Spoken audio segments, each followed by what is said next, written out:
पुराने और नए जमाने की बहू की शादी ड्रेस। 1 2 1 2। मम्मी मेरे लिए सोया मिल्क तैयार कर दे। सृष्टि अपनी बालकनी में एक्सरसाइज कर रही थी कि तभी उसकी नजर अपने घर के सामने बने कच्चे घर के आंगन पर पड़ी, जहां सौदामिनी बैठी हुई चूल्हे पर पराठे बना रही थी। इसे देखो, अपनी हेल्थ की कोई परवाह ही नहीं है। रोज रोज नाश्ते में पराठे बनाकर खाती है और अपने परिवार को भी खिलाती है। कुछ ही देर में सृष्टि की माँ सोया मिल्क से भरी एक बोतल लेकर सृष्टि के पास पहुंची। ये ले सृष्टि बेटा, किसी और चीज की जरूरत पड़ी तो मुझे बता देना। शुक्रिया माँ। ओए सौदामिनी, रोज रोज पराठे खाओगी तो मोटी हो जाओगी। सृष्टि की आवाज सुनकर सौदामिनी ने उसकी तरफ देखा। अरे सृष्टि जी नमस्कार, कैसी हैं आप? तुम्हारा बोलना मुझे बिल्कुल किसी न्यूज रिपोर्टर के जैसे लगता है। मैं कितनी बार मना कर चुकी हूँ तुमसे कि मुझे नमस्कार मत किया करो। मैं तुम्हारी माँ की उम्र की नहीं हूँ, और तुमने इतनी गर्मी में भी इतना भारी लहंगा चोली पहन रखा है। तुम्हें अजीब नहीं लग रहा? लेकिन सृष्टि जी, लोगों को नमस्कार करना तो हमारा पारंपरिक तरीका है और हमें अपनी परंपराओं और संस्कारों का पालन करना चाहिए। और एक घाघरा चोली तो मैं बचपन से पहनती हूँ, अब मुझे इसकी आदत पड़ चुकी है। तुम्हारी बातें मेरी समझ में बिल्कुल नहीं आती। मुझे लगता है भगवान जी ने तुम्हें गलती से कलयुग में भेज दिया। नहीं सृष्टि जी, भगवान जी ऐसी गलती कभी नहीं करते। ठीक है, मैंने मान लिया। इतना कहकर सृष्टि वहां से चली गई। सृष्टि नहा धोकर नाश्ता करके अपने काम पर चली गई। वहीं दूसरी तरफ माँ जी, दही खत्म हो गई है, अब मैं लस्सी कैसे बनाऊं? क्या बेटा, तूने मटके में दही नहीं जमाई क्या? तुझे तो पता ही है ना कि हम बाहर की अशुद्ध दही नहीं खा सकते। जा जल्दी से मटके में दही जमा ले, आज हम दूध पीकर ही काम चला लेंगे। इसके बाद सौदामिनी ने मिट्टी के कुल्हड़ों में पूरे परिवार के लिए दूध किया और मटके में दही जमाई। फिर सौदामिनी गंदे बर्तनों को नल पर धोने बैठ गई। सौदामिनी उन्हें साबुन के बजाय राख और ईंटों के टुकड़े से धो रही थी। बर्तन धोते हुए उसकी नजर काम पर से आती सृष्टि पर पड़ी, जो कि लंगड़ा कर चल रही थी। सौदामिनी जल्दी से सृष्टि के पास गई। अरे सृष्टि जी, आप ऐसे लंगड़ा कर क्यों चल रही हैं? क्या हो गया? तुमसे अपने काम से मतलब नहीं रखा जाता है? मुझ पर कम ध्यान दिया करो। अरे ऐसा नहीं है, आप हमारी पड़ोसी हैं और हमें पड़ोसियों की इज्जत मान के उनका ख्याल भी रखना चाहिए। हमारे पूर्वजों ने हमें यही सब सिखाया है। मुझे काम से आती है, तुम्हारे लेक्चर नहीं सुनने हैं। और हाँ, माँ पैर को कुछ नहीं हुआ है, सिर्फ मेरी चप्पल टूटी है, इसलिए मैं इस तरह चल रही हूँ। अरे नहीं, क्या आप सुबह दही शक्कर खाकर नहीं गई थी? शायद इसीलिए आपके साथ ये अपशगुन हो गया। मुझे बख्श दे सौदामिनी जी, मेरी सिर्फ चप्पल टूटी है, जिसकी जगह मैं दूसरी चप्पल ले लूंगी। ये कहकर सृष्टि लंगड़ाती हुई घर में चली गई। कुछ दिन बीते और सृष्टि के घर उसे देखने रिश्ते वाले वहां आए। सृष्टि की माँ उसे अच्छे से तैयार करके उनके सामने लेकर गई। सृष्टि मॉडर्न स्टाइल में कुर्ती और लेगिंग पहने हुए थी। कितनी सुंदर है आपकी बेटी, मॉडर्न जमाने और संस्कारों का बिल्कुल परफेक्ट मिश्रण है। मेरी बेटी सिर्फ आज के जमाने के साथ साथ चलते हुए भी अपने संस्कारों को नहीं भूलती। इसकी सोच मॉडर्न है, लेकिन इसका पहनावा बिल्कुल भारतीय नारी की ही तरह है। अगर सूट के साथ एक दुपट्टा भी गले में डाल लेती तो और अच्छी लगती। बिना दुपट्टे के तो हर भारतीय पोशाक अधूरी है, सिवाय साड़ी के। माँ जी को ना जाने किस तरह की बहू चाहिए। कितनी सुंदर तो लग रही है सृष्टि इन कपड़ों में, और इनकी नजर अभी भी उसने कमियां निकाल रही हैं। रिश्ते वाले सृष्टि को पसंद करके रिश्ता पक्का करके वापस घर के लिए निकल रहे थे कि तभी वृंदा के कानों में कहीं से एक सुरीली आवाज सुनाई दी। वृंदा ने जब उस आवाज की दिशा में नजर घुमाई तो उसने देखा कि सामने एक कच्चा घर बना हुआ था, जिसमें एक लड़की बैठी हुई हांडी में माखन बना रही थी। रघुकुल रीत सदा चली आई, प्राण जाए पर वचन न जाई। रघुवर तेरी राह निहारे, सातों जन्म से पिया, घर मोरे परदेसिया, आओ पधारो पिया। कितनी सुरीली आवाज है, कितना अच्छा गा रही है, साथ ही कितने सुंदर कपड़े पहने हुए हैं, और हांडी में माखन भी बना रही है। ऐसा लग रहा है जैसे मैं अपनी जवानी देख रही हूँ। वृंदा से यह सब देखकर रुका नहीं गया और वो सौदामिनी के पास पहुंची। बेटी, क्या तू इस हांडी में माखन बना रही है? अचानक से आवाज सुनकर सौदामिनी ने वृंदा की तरफ देखा और खड़ी हो गई। प्रणाम माँ जी, आप खड़ी क्यों हैं? रुकिए, मैं आपके लिए एक चटाई बिछा देती हूँ। सौदामिनी घर से चटाई लेकर आई और फिर उसने वृंदा को पानी पिलाया, और ये सब वृंदा के परिवार वाले पीछे से देख रहे थे। वृंदा की नजर सौदामिनी के कच्चे घर को निहार रही थी, जहां पर मिट्टी, लोहे के बर्तन, बैठने के लिए चटाई, मिट्टी की दरी, मिट्टी की कच्ची रसोई और उसमें रखा मिट्टी का चूल्हा। ये सब देखकर वृंदा को अपने पुराने दिन याद आने लगे। तभी कहिए माँ जी, आप कौन हैं और हमारी कुटिया में आपका कैसे आना हुआ? सच में तुम तो सर्वगुण संपन्न हो, बहुत ही अच्छे संस्कार दिए हैं तुम्हारे माँ बाप ने तुम्हें। यकीन नहीं होता कि आज के जमाने में तुम्हारे जैसी लड़कियां मौजूद हैं। ये सब देखकर पीछे से सरला बोली, माँ जी, आप इतनी गर्मी में इस मिट्टी के घर में क्यों आकर बैठ गई हैं? चलिए जल्दी से घर चलते हैं। तुम सभी यहाँ अंदर आओ, मुझे तुम सबसे कुछ बात करनी है। इतना कहकर वृंदा ने सभी को सौदामिनी के घर के अंदर बुला लिया। ये सभी मेरे परिवार के लोग हैं। आप सभी को मेरा प्रणाम। आइए बैठ जाइए, मैं आप सभी के लिए पानी लेकर आती हूँ। पता नहीं माँ जी के मन में क्या खिचड़ी पक रही है, मुझे तो घबराहट हो रही है। मैं यहाँ पास में अपने पोते का रिश्ता लेकर आई हुई थी और वापस आते समय मेरी नजर तुम पर पड़ गई। मैंने देखा कि तुम हांडी में माखन बना रही थी। ये देख मुझसे रुका नहीं गया और मैं तुम्हारे पास चली आई। माँ जी को ना जाने क्या दिक्कत है, हम सभी को इस मिट्टी की कुटिया में लाकर बिठा दिया।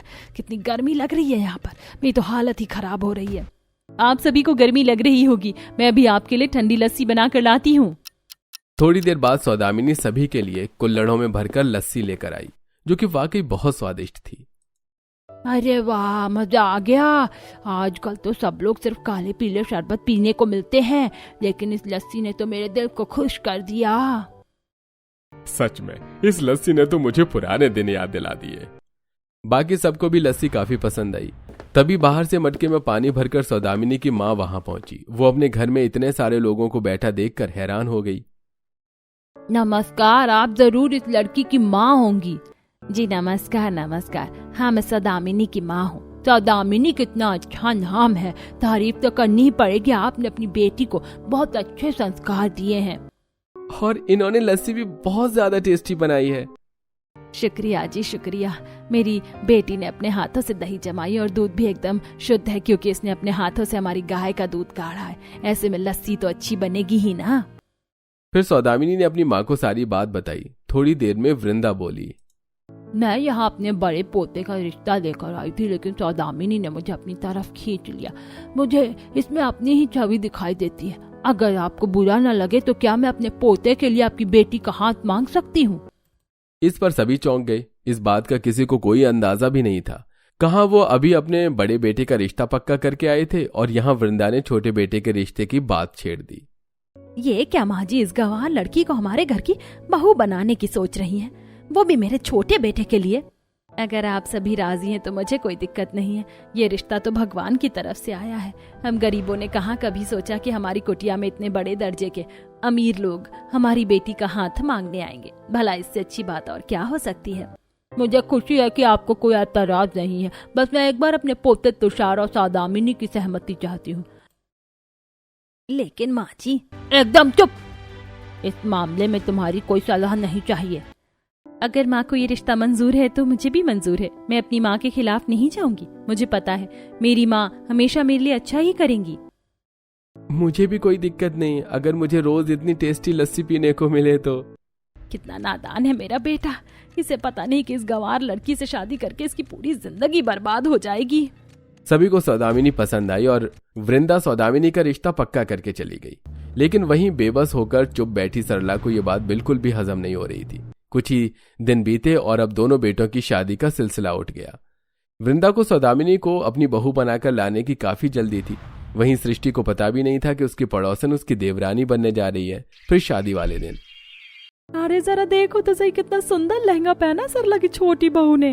वो सही कह रही हो, शीशों और झुमकों से बना लहंगा तो एकदम ही अलग लग रहा है, वरना आजकल कहाँ इस तरह के पहनावे देखने को मिलते हैं। सौदामिनी राजस्थानी घांगरा चोली पहनकर दुल्हन बनी हुई थी। उसके घांगरे पर शीशे, मोती, नग और झुमकों की कढ़ाई हुई थी, जिससे उसके लहंगा अलग ही दमक रहा था। ऊपर से सौदामिनी ने एक शीशों झुमकों से चमकते हुए बड़े दुपट्टे का घूंघट किया हुआ था, जिससे सृष्टि उसका चेहरा नहीं देख पा रही थी। तो ये है मेरी देवरानी जी। ये भला किस तरह के कपड़े पहने हुए इसने? अरे मुझे देखी देखी सी क्यों लग रही है। विवाह संपन्न होने के बाद दोनों बहुएं अपने ससुराल आ गईं और सरला ने उनका गृह प्रवेश किया। बहू, अब तो तू ससुराल में आ गई, कम से कम अब तो घूंघट हटा ले। बिल्कुल नहीं, मेरी बहू को पता है कि हमारी अभिवादन परंपराओं का किस तरह पालन किया जाता है, उसे घूंघट में ही रहने दो। वृंदा की बात सुनकर सरला पीछे हट गई। गृह प्रवेश के बाद दोनों बहुएं अपने अपने कमरे में गईं और सृष्टि अपने बेड पर बैठकर ख्यालों में खो गई। न जाने क्यों मेरी देवरानी मुझे देखी देखी सी लग रही है, इतनी संस्कारी, परंपराओं का पालन करने वाली। कहीं ये सौदामिनी? नहीं नहीं नहीं, ऐसा नहीं हो सकता। कि मैं क्या सोच रही हूँ, सौदामिनी कभी ऐसे आलीशान ससुराल की बहू नहीं बन सकती। यह बात सृष्टि को पूरी रात परेशान करती रही और उसे ठीक से नींद भी नहीं आई। फिर अगले दिन, सृष्टि बहू, आज तुम्हारी पहली रसोई है। घर के नौकर खाना बना देंगे और तुम सिर्फ उसमें चम्मच चला देना। अरे वाह, कमाल है, मुझे ज्यादा मेहनत नहीं करनी पड़ेगी। सृष्टि खुश हो ही रही थी कि तभी वहां सौदामिनी भारी से घाघरा चोली पहने घूंघट करके आई। नमस्ते माँ जी। अरे बहू, अब क्या तू सारा दिन सारी रात घूंघट करके ही रहेगी? आज तेरी पहली रसोई है, तुझे सबके लिए नाश्ता बनाना होगा। इस घूंघट को खोल, वरना कुछ कर नहीं पाएगी। हाँ देवरानी जी, आप घूंघट हटा दीजिए, क्योंकि इस घूंघट की वजह से मैंने अभी तक आपका चेहरा भी नहीं देखा है। माफ कीजिएगा माँ जी और जेठानी जी, मेरी माँ ने कहा था कि ससुराल में कहीं भी बिना घूंघट करे नहीं जाना है। मैं अपनी माँ की सारी बातों का पालन करती हूँ, इसलिए मैं इसे नहीं हटाऊंगी। अब तो मेरा शक यकीन में बदलता जा रहा है। मुझे किसी ना किसी तरह पता लगाना होगा कि मेरी देवरानी आखिर है कौन। सृष्टि सोच ही रही थी कि तभी, माँ जी, मुझसे ऐसी रसोई में काम करना नहीं आता है। क्या घर में मिट्टी का चूल्हा नहीं? तुझे क्या लगता है हमारे इतने आलीशान घर में तुझे मिट्टी का चूल्हा मिलेगा? हाँ, अगर तुझे खाना बनाना है तो यहीं इसी रसोई में बना, नहीं तो तेरी कोई पहली रसोई की रस्म नहीं होगी। ये क्या कह रही हो बहू? तुम्हारी हिम्मत कैसे हुई हमारी नई बहू से इस तरह बात करने की? और जब तक मैं जिंदा हूँ इस घर में किसी का राज नहीं चल सकता, इसलिए मैं जैसा कहती हूँ वैसा ही होगा। इसके बाद तुरंत ही वृंदा ने घर के नौकरों से एक कमरे में मिट्टी का चूल्हा और कुछ मिट्टी और लोहे के बर्तनों का इंतजाम कराया।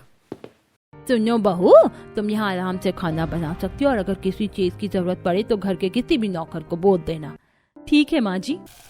इसके बाद सौदामिनी घूंघट करके ही मिट्टी के चूल्हे पर खाना बनाया। साथ ही उसने मटके से दही ली और लस्सी भी तैयार की। वहीं दूसरी तरफ सृष्टि बिना खुश करे रसोई में बैठी हुई थी। खाना नौकर बना रहे थे और अब उसे सिर्फ उसने चम्मच चलाना था। कुछ देर में खाना बनने के बाद दोनों बहुओं ने ससुराल वालों को अपना अपना खाना परोसा।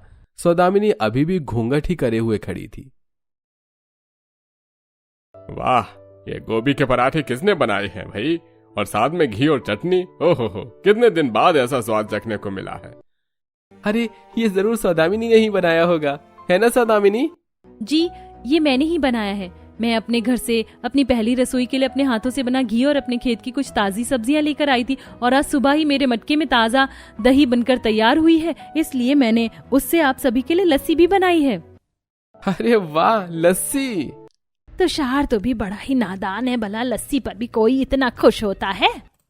खुश होने में कोई हैरानी की बात नहीं है, क्योंकि इस लस्सी में बहू के हाथों से बनी दही डली हुई है और यह खाना खाकर तो मेरी सारी पुरानी यादें ताजा हो गईं। तो दामिनी बहू, तुम्हारी जितनी तारीफ की जाए उतनी कम है। सभी इसी की तारीफ किए चले जा रहे, मेरे खाने पर तो किसी का ध्यान ही नहीं है। दादी माँ जी, जरा मेरा बना खाना भी तो खाकर देखिए। कौन सा खाना बनाया तुमने? तैयार हुए खाने में चम्मच चलाने को खाना बनाना नहीं कहते। इस पर सृष्टि काफी शर्मिंदा हुई। फिर वृंदा ने दोनों बहुओं को शगुन दिया, जिसमें उसने सृष्टि को एक डायमंड का हार और सौदामिनी को अपने पुश्तैनी कंगन दिए, जिनकी कारीगरी लाजवाब थी। वो पुश्तैनी कंगन उस हीरों के हार से काफी महंगे थे। ये सब देख सृष्टि का खून खौलने लगा और अनजाने में ही उसे अपनी देवरानी से नफरत हो गई। इस गवारन का तो कोई इलाज करना ही होगा, नहीं तो ये इस तरह ससुराल में अपने पैर जमा लेगी और मैं कहीं पीछे रह जाऊंगी। अगले दिन सृष्टि सौदामिनी को नीचा दिखाने के लिए योजना बनाने लगी। वहीं दूसरी तरफ वृंदा ने सभी परिवार वालों को आंगन में इकट्ठा किया। मैं अपनी दोनों बहुओं के घर में आने से काफी खुश हूँ, इसलिए मैं आज घर में एक पूजा का कार्यक्रम करना चाहती हूँ। मैं चाहती हूँ कि कार्यक्रम में हमारे सभी रिश्तेदार शामिल हो। सभी नौकरों को बोल दो कि शाम तक सारी तैयारियां हो जानी चाहिए। पूजा का कार्यक्रम, ये तो अच्छा मौका है इस गवारन को नीचा दिखाने का। इसके बाद घर में पूजा की तैयारियां होने लगी। दोनों बहुएं मिलकर घर की सफाई कर रही थी। सृष्टि वैक्यूम क्लीनर से पूरे घर को साफ कर रही थी। वहीं दूसरी तरफ सौदामिनी घूंघट करे हुए झाड़ू से घर को साफ कर रही थी। आज तो मैं इसका चेहरा देख कर हूँ, अरे ऐसा भी क्या पर्दा कि घर वालों को ही चेहरा ना देखने को मिले। ये सोचकर सृष्टि सौदामिनी के पास गई और उसके पल्लू पर पांव रख दिया, जिससे उसका घूंघट खुल गया और वो जोर से जमीन पर गिर पड़ी। सौदामिनी, तुम मेरी देवरानी हो? नहीं, ये नहीं हो सकता, ये सच नहीं है। यही सच है, घूंघट की वजह से आप मेरा चेहरा देख नहीं पाई। इस पर सृष्टि को बहुत बड़ा झटका लगा और वो गुस्से में वहां से चली गई, जिस वजह से सौदामिनी को अकेले ही पूरे घर की सफाई करनी पड़ी। उसने फिर से घूंघट करके पूरे घर की सफाई की। उसने पूरे घर में हाथ से झाड़ू पोछा किया और घर में मेन चौखट पर नींबू मिर्ची की माला बनाकर लटका दी, जिसे देख वाह बहू, तेरे कामों को देख मुझे अपने सारे किए काम याद आ जाते हैं। जब मैं नई नई शादी होकर ससुराल आई थी तब मैं भी बिल्कुल तेरी तरह ही काम किया करती थी। ये तो मेरा सौभाग्य है दादी माँ जी। बहू, पूजा के लिए मैंने तेरे लिए खास पोशाक रखी हुई, मैं चाहती हूँ कि तू उसे ही पहनकर पूजा में शामिल हो। ये कहकर वृंदा सौदामिनी को अपने साथ कमरे में लेकर गई और फिर अलमारी से उसने एक भारी कढ़ी हुई साड़ी दी। ये साड़ी मेरी सास ने मुझे दी थी, लेकिन मुझे ऐसी बहू नहीं मिली जिसे मैं ये साड़ी दे सकूं, इसलिए मैं आज ये तुझे देना चाहती हूँ। तुझसे ज्यादा अच्छा हकदार इस साड़ी का नहीं मिल सकता, ख्याल रखना इसका। मैं बहुत भाग्यवान हूँ जो मुझे बिना मांगे इतना सब कुछ मिल रहा है। मैं इस साड़ी को हमेशा अपने पास रखूंगी। और हाँ, तुझे अब घूंघट करने की कोई जरूरत नहीं है, सिर्फ सर पर पल्लू रख लेना। इसके बाद शाम को पूजा का कार्यक्रम शुरू हुआ, जिसमें सृष्टि ने एक मॉडर्न स्टाइलिश गाउन पहना, जिसे घर आए सभी मेहमान बात करने लगे। वहीं दूसरी तरफ सौदामिनी अपनी सास की दी हुई भारी साड़ी पहनकर नीचे आई। लोगों को उस साड़ी की कारीगरी देखकर ही पता चल गया कि वो कोई आम साड़ी नहीं बल्कि खास पुश्तैनी साड़ी है। अरे ये तो सरला की वही छोटी बहू है जिसने अपनी शादी पर एक शानदार लहंगा पहना था, और आज इसने इतनी सुंदर साड़ी पहनी है। देखने से ये कोई आम साड़ी भी नहीं लग रही। ये क्या, इसे ये साड़ी कहाँ से मिली? जरूर माँ जी ने इसके लिए खास तौर से बनवाई होगी। ये साड़ी कोई आम साड़ी नहीं बल्कि हमारे घर की वो पुश्तैनी साड़ी है जिसे मेरी सास ने मुझे दिया था। तब फिर ये साड़ी माँ जी ने मुझे क्यों नहीं दी? मुझे आज इस साड़ी की असली हकदार मिली है और वो है मेरी बहू सौदामिनी। दादी माँ जी, आपने तो मुझे अपना कोई भी सामान नहीं दिया। जो जिस काबिल होता है उसे वैसा ही मिलता है। सभी लोगों के सामने एक बार फिर सृष्टि की बेइज्जती हो गई और अब सरला भी सौदामिनी की तरफदारी करने लगी। फिर सभी ने मिलकर पूजा की। सौदामिनी ने सभी को अपने हाथों का बना देसी घी का प्रसाद बांटा। सभी तरफ सौदामिनी की चर्चा हो रही थी। वहीं सृष्टि की चाल चले बिना ही नाकाम हो गई और इसी के साथ नई जमाने वाली बहू भी पुराने जमाने वाली बहू के साथ दो तरीका सीखकर दादी सास को खुश करने का तरीका जानती, जिससे धीरे धीरे दादी सास नई जमाने वाली बहू को भी पसंद करने लगती है।